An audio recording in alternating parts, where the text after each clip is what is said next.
Di, plano na kami kasi ang plano namin, exit, pa-exit na kami. So ngayon, inisip na namin kaagad, sigurado ito, mapalaban talaga tayo nito. Ang plastaran nito, ambus talaga. Nag-isip-isip na kami. So ngayon, yung team ko ngayon, yung section namin yung leading. Ngayon, yung team ko ang leading. Sabi ko kay Sir, Sir, huwag tayong magdaan ng daanan, huwag tayong magdaan ng kalsada. Kasi kung dadaan tayo ng kalsada, delikado, Sir. Kasi alam na ng kalaban na nandito tayo, alam na ng kalaban yung nangyari. Kaya galit na yan sila.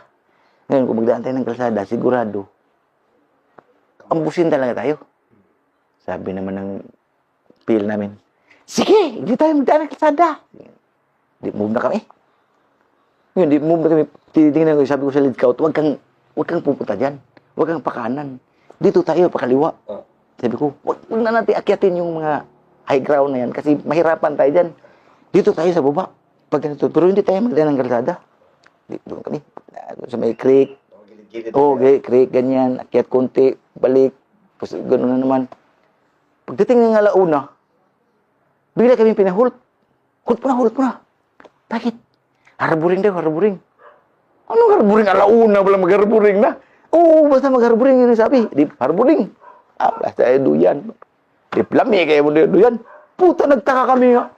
Uy, saan kayo? Bakit nag-move kayo? Mag-move mo daw. Ay, puta nga gago. Pinabiso ko ng galit ng namin, Plato Sergeant. Sabi niyo mag-harboring, tapos nag-move. Kasi kami na lang mag-leading. Grabing karapapahan namin sa paghiligpit, uniforme, kumbat. Kami na ang yung section namin ang naulahin na. O kami na parang naging field scout na. Tapos nauna na yung mga estudyante. Kalsada.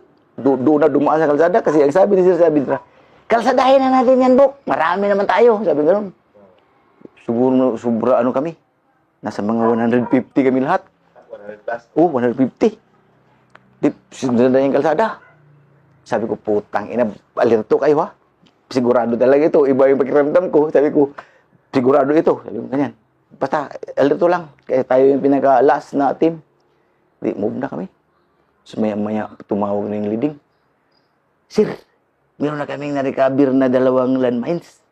Dito na ilagay sa gilid ng putol na palakata. Sabi naman ng isa, yung uwan ng estudyante, i-recover nyo. Wala makayang tao, wala. Wire lang, sir. Wire lang yung nandun, papunta sa high ground, pero walang tao. Ngayon, 2. Kalalaki. Parang kaldero. 2 piraso. Di, nirecover ng estudyante. Puta sa isip-isip ko, ito na. May sinyalis na talaga. Sigurado talaga ito. Di, nirecover na.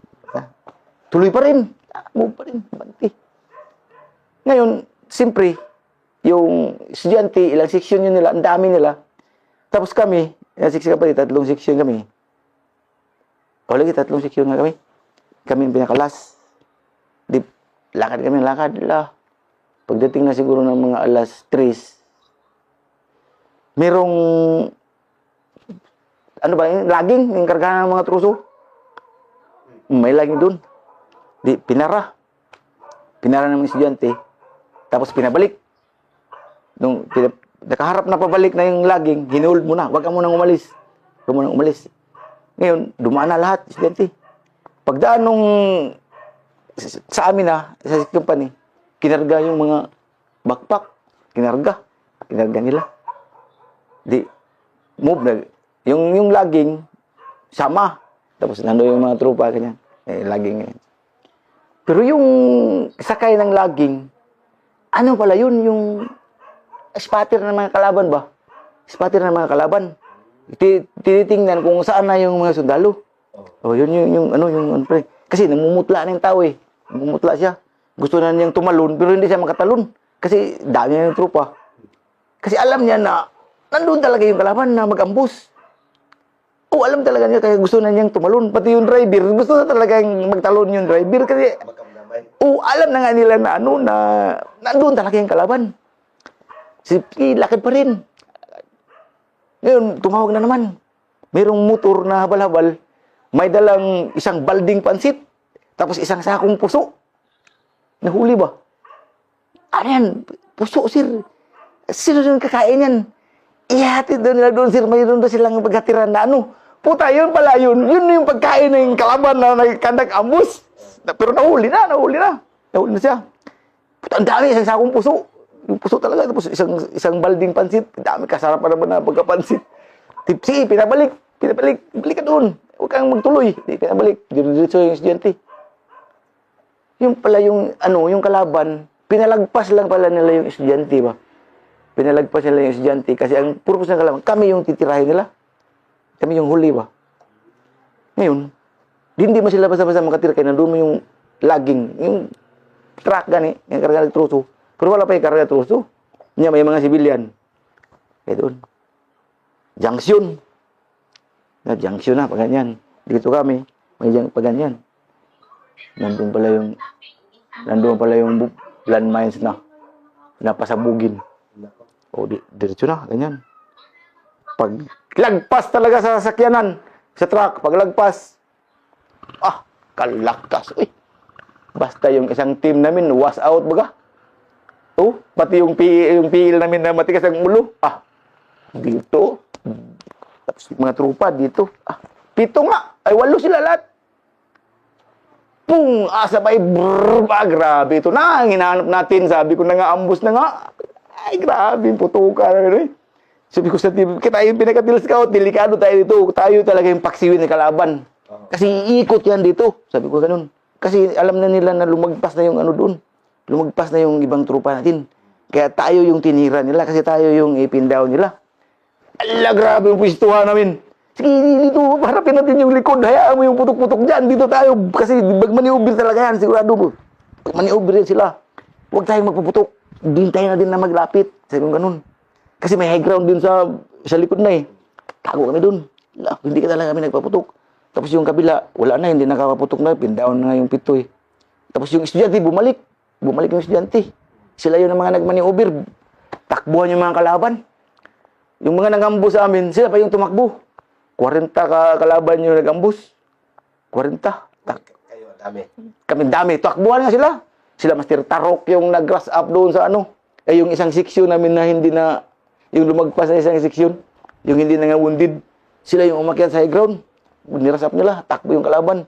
Hindi kami doon, nag-security kasi ang kalaban, kung hindi nagmaneuver yung trupa, kami talaga yung paluin ng kalaban kasi kami nga yung pinakahuli. Kaya hindi kami nagpaputok. Ginintay lang namin na may maglabas ba. Wala man. Hanggang sa nagtakbuhan sila. Sabi na, sige, ipurso. Ipurso natin. Kailangan maka-exit. Grabing takbuhan namin. Kahit saan kami punta, andun may lahat ng high ground, may kalaban. Sige, pang-snipe yung kalaban. Takbo pa rin kami sa kalsada. Sisakayan, butang ina, isang dangkal na lang yung bala na magdaan. Takmula! Tira! Kung kita high ground. Pag high ground, bulong fire. Hanggang sa makadaan, by bounce. Takbo, tawid sa tulay, by bounce na naman. Kasi yung kalaban, habul-habulin nga kami ng kalaban. Bulbulin kami ng kalaban. Pero yung landmines, wala pang namatay. Wala, mga wounded lang lahat. Mga wounded ba? Mga wounded. Doon yung kinarga namin sa laging. Yung mga wounded, karga sa laging. Sige, karga, tapos withdraw. Sibat. Tapos, hanggang sa naka-exit kami sa kilometer 17. Hold kami doon sa may kilometer 17 kasi mayroong malaking barangay. May malaking barangay na, doon. Tapos yung DRC pala, hindi rin sila makapenetrate sa amin kasi mayroon din nagkandak-ambus na kalaban. Hindi nila alam kung saan banda doon, basta inabangan sila kaya kung magpasok sila, ambusin din yung kalaban. Yung DRC. Kaya kami lang doon. Karating kami sa kilometer 17, nasa mga alas 8 na ng gabi. Alas 8 ng gabi. Hanggang sa nakarating kami, walang hinto yung putukan. Grabing habol-habol sa kalaban sa amin. Kasi naka-exit kami. Yung kalaban, bumalik. Habol silang habol. Tirdiritso kami. Hanggang sa nakarating kami. Nandoon na rin. Nauna na may estudyante kami. Pinakahuli na seksyon. Murag Black Hawk down lagi. Exit namin. Grabe ka,